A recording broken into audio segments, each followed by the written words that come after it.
एक ऐसा स्टेट जो 3 तरफ से बांग्लादेश से घिरा हुआ है, एक ऐसा स्टेट जिसकी लिटरेसी रेट इंडिया के नेशनल एवरेज से काफी ज्यादा है, एक ऐसा स्टेट जिसने अपनी आबादी से ज्यादा रेफ्यूजीज को सहारा दिया। मैं बात कर रही हूँ त्रिपुरा की।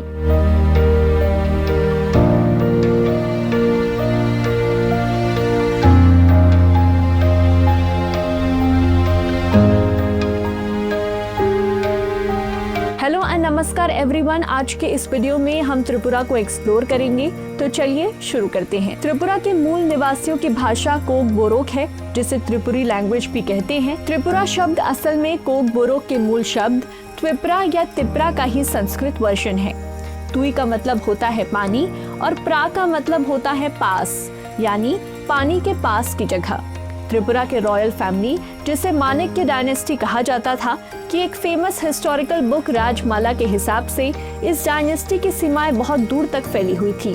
मेघालय से लेकर नीचे म्यांमार और बांग्लादेश तक माना जाता है। क्योंकि इस साम्राज्य की सीमाएं बे ऑफ बंगाल के पास थी, इसलिए इस इलाके का नाम पानी के पास की जगह यानी त्रिपुरा रखा गया था। कुछ पुरानी कथाओं में इस नाम को किंग त्रिपुर और माता त्रिपुर सुंदरी के मंदिर से भी जोड़ा जाता है। इसकी कैपिटल है अगरतला।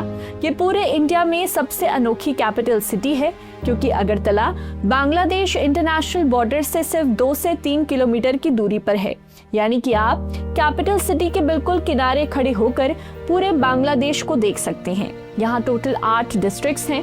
त्रिपुरा की टोटल पॉपुलेशन लगभग 36 से 40 लाख के बीच है। यहाँ के लिटरेसी रेट लगभग 95.6% है, जो इंडिया के नेशनल एवरेज से काफी ज्यादा है। त्रिपुरा को अगर आप मैप पर देखेंगे तो ये 3 तरफ से बांग्लादेश से घिरा हुआ है, नॉर्थ, वेस्ट और साउथ में। यानी इसका 84% से ज्यादा बॉर्डर एक इंटरनेशनल बॉर्डर है, जो लगभग 856 किलोमीटर लंबा है। इसके ईस्ट में इंडिया के 2 स्टेट्स हैं, असम और मिजोरम, जिनके साथ ये डोमेस्टिक बॉर्डर शेयर करता है। ये देश का तीसरा सबसे छोटा स्टेट है एरिया के हिसाब से। अब थोड़ा त्रिपुरा के लैंडफॉर्म को समझते हैं। यहाँ 5 मेन हिल रेंजेस हैं, जो नॉर्थ से साउथ की तरफ चलती हैं। वेस्ट से ईस्ट की तरफ जाने पर इनकी हाइट बढ़ती जाती है। जम्पुई हिल्स, ये यहाँ के सबसे फेमस और सबसे ऊंची हिल रेंज है, जो मिजोरम के बॉर्डर के पास है। इस रेंज की हाईएस्ट पीक वेटलिंग चिप है। इसे लैंड ऑफ इटर्नल स्प्रिंग भी कहा जाता है, क्योंकि यहाँ मौसम हमेशा सुहाना रहता है। यहाँ ऑरेंजेस की खेती बहुत मशहूर है। हर साल नवंबर में यहाँ ऑरेंज फेस्टिवल मनाया जाता है। इसके अलावा Sakhan range, Longtharai range, Atharamura range, Baramura Devtamura range, ये भी यहाँ की फेमस रेंजेस हैं। त्रिपुरा में कई सारी छोटी बड़ी नदियां हैं, जो पहाड़ों से निकलकर बांग्लादेश की तरफ जाती हैं। मनु रिवर, ये त्रिपुरा की सबसे लंबी नदी है। गोमती रिवर, ये यहाँ के सबसे पवित्र और महत्वपूर्ण नदियों में से एक है। इस पर दम्बूर हाइड्रो इलेक्ट्रिक प्रोजेक्ट भी है, जो एक बड़ा लेक बनाता है। पौष संक्रांति के मौके पर यहाँ लोग पवित्र स्नान के लिए आते हैं। फैनी रिवर, ये नदी इंडिया और बांग्लादेश के बीच बॉर्डर बनाती है।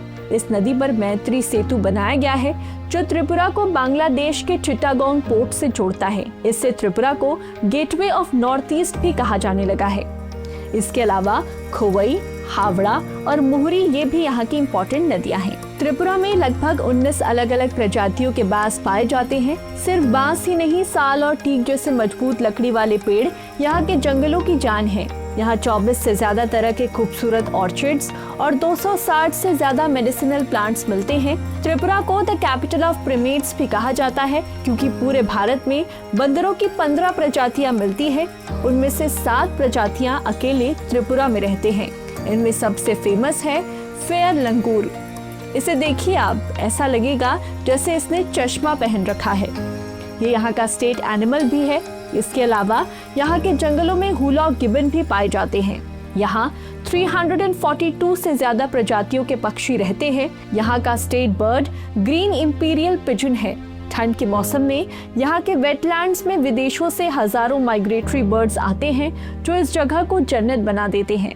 क्लाइमेट की बात करें तो क्योंकि ट्रॉपिक ऑफ कैंसर स्टेट से क्रॉस करता है, इसलिए यहाँ साल भर काफी ह्यूमिडिटी रहती है और अच्छी खासी बारिश होती है। यहाँ साल भर में लगभग 2100 मिलीमीटर से 2500 मिलीमीटर तक बारिश होती है। विंटर्स में भी मौसम काफी प्लेजेंट रहता है। टेम्परेचर यूजुअली 10 डिग्री सेल्सियस से 25 डिग्री सेल्सियस के बीच रहता है। त्रिपुरा की मिट्टी और क्लाइमेट कुछ खास फसलों के लिए वरदान जैसे हैं। राइस यहाँ का सबसे मेन क्रॉप है। स्टेट के पूरे नेट क्रॉप्ड एरिया के लगभग 90% हिस्से पर सिर्फ धान उगाया जाता है। यहाँ साल में 3 बार धान की खेती होती है। यहाँ एक स्पेशल चावल होता है जिसे हरी नारायण कहते हैं, जो ऑर्गेनिक तरीके से उगाई जाती है और इसकी खुशबू कमाल की होती है।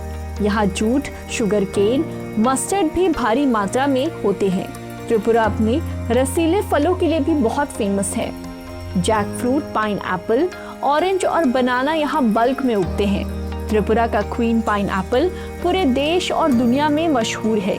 ये इतना स्पेशल है कि इसे जीआई टैग मिला हुआ है और त्रिपुरा सरकार ने इसे अपना स्टेट फ्रूट घोषित किया है। यहाँ मेनली 2 एग्रीकल्चरल टेक्निक्स यूज होते हैं। पहला है झूम कल्टीवेशन और दूसरा है सिस्टम ऑफ राइस इंटेंसिफिकेशन। चावल की पैदावार बढ़ाने के लिए त्रिपुरा ने इस नई टेक्निक को बहुत बड़े पैमाने पर अपनाया है। इसमें कम पानी और कम बीज के साथ ज्यादा चावल उगाए जाते हैं। इसके अलावा नॉर्थ ईस्ट की तरह त्रिपुरा भी तेजी से 100% ऑर्गेनिक फार्मिंग की तरफ बढ़ रहा है। त्रिपुरा की इकोनॉमी का एक बड़ा हिस्सा एग्रीकल्चर और फॉरेस्ट्री पर चलता है, लेकिन त्रिपुरा की एक बहुत बड़ी यूएसपी है रबर प्रोडक्शन। केरल के बाद त्रिपुरा इंडिया का दूसरा सबसे बड़ा नेचुरल रबर प्रोड्यूसर है। इसे यहाँ का व्हाइट गोल्ड भी कहा जाता है। इसके अलावा यहाँ का बैम्बू हैंडीक्राफ्ट पूरे इंडिया में फेमस है। क्योंकि बॉर्डर सिग्निफिकेंटली बांग्लादेश के साथ लगता है, इसलिए ये नॉर्थ ईस्ट का सबसे बड़ा ट्रेडिंग हब बनता जा रहा है। यहाँ से हर साल करोड़ों का इंपोर्ट एक्सपोर्ट होता है। त्रिपुरा के पास नेचुरल गैस का भंडार है। ONGC यहाँ से बड़े पैमाने पर गैस निकालती है। स्टेट यहाँ gas based thermal power plant से इतनी बिजली पैदा करता है कि ये एक पावर सरप्लस स्टेट है। एक्स्ट्रा बिजली बांग्लादेश को भी एक्सपोर्ट की जाती है। यहाँ लगभग 70% पॉपुलेशन बंगाली है और बाकी 30% आबादी यहाँ की इंडिजीनियस ट्राइबल्स की है। त्रिपुरा 19 ट्राइब्स का घर है, लेकिन सबसे बड़ी और मेन ट्राइब्स की बात करें तो त्रिपुरी यहाँ की सबसे बड़ी और डोमिनेंट ट्राइब है। पुराने जमाने में त्रिपुरा के जो राजा होते थे वो इसी कम्युनिटी से आते थे। रियांग ये यहाँ की दूसरी सबसे बड़ी ट्राइब है। ये लोग अपने अनोखे डांस के लिए जाने जाते हैं। इस ट्राइब का ट्रेडिशनल डांस होजागिरी है। इसमें महिलाएं सिर पर मिट्टी का घड़ा और उसके ऊपर जलता हुआ दिया रखकर एक कांच की बोतल पर खड़े होकर बैलेंस करती हैं। इसके अलावा यहाँ चकमा, जमातिया, मॉग और हलम जैसी महत्वपूर्ण जनजातियां हैं। फेस्टिवल्स की बात करें तो यहाँ का सबसे बड़ा और सबसे मशहूर त्योहार करछी पूजा है। करछी शब्द कोकबोरोक लैंग्वेज के 2 शब्द से बना है। खर यानी पाप और ची यानी सफाई। इसका मतलब होता है पापों से मुक्ति। इसमें 14 देवी देवताओं की पूजा की जाती है। ये सभी त्रिपुरा के रॉयल फैमिली माणिक्य डायनेस्टी के कुल देवता है। इस पूजा की सबसे खास बात यह है कि इन देवी देवताओं की पूरी मूर्ति नहीं होती, बल्कि सिर्फ सिर होते हैं जो प्योर सिल्वर से बने होते हैं। रिलीजन की बात करें तो यहाँ सबसे बड़ी आबादी हिंदूज की है, लगभग 83.4%। दूसरे नंबर पर है मुस्लिम्स, लगभग 8.6%। और तीसरे नंबर पर है क्रिश्चियंस, लगभग 4.3%। चौथे नंबर पर है बुद्धिस्ट, लगभग 3.4%। यहाँ का सबसे बड़ा और आइकॉनिक रिलीजियस साइट है ऊनाकोटी। यहाँ पहाड़ों को काटकर भगवान शिव की करोड़ में एक कम यानी 99,99,999 मूर्तियां बनी हैं। हिस्ट्री की बात करें तो त्रिपुरा का जिक्र महाभारत और पुराणों में भी मिलता है। माना जाता है कि यहाँ के सबसे पहले राजा ध्रुयु थे, जो ययति के वंशज थे। 14th सेंचुरी में यहाँ के राजा रत्नाफा ने माणिक के टाइटल अपनाया। तब से लेकर आखिरी राजा तक सबके नाम के आगे माणिक्य लगने लगा। 1947 में जब भारत आजाद हुआ तब त्रिपुरा एक प्रिंसली स्टेट था। यहाँ के आखिरी महाराज वीर बिक्रम किशोर माणिक्य का देहांत हो चुका था, इसलिए महाराजा की पत्नी महारानी कंचन प्रभा देवी ने राज संभाला। पार्टीशन के वक्त त्रिपुरा 3 तरफ से ईस्ट पाकिस्तान यानी अब के बांग्लादेश से घिर गया था। इसके चलते महारानी कंचन प्रभा देवी ने 9 सितंबर 1949 को भारत के साथ त्रिपुरा मर्जर एग्रीमेंट पर साइन कर दिया।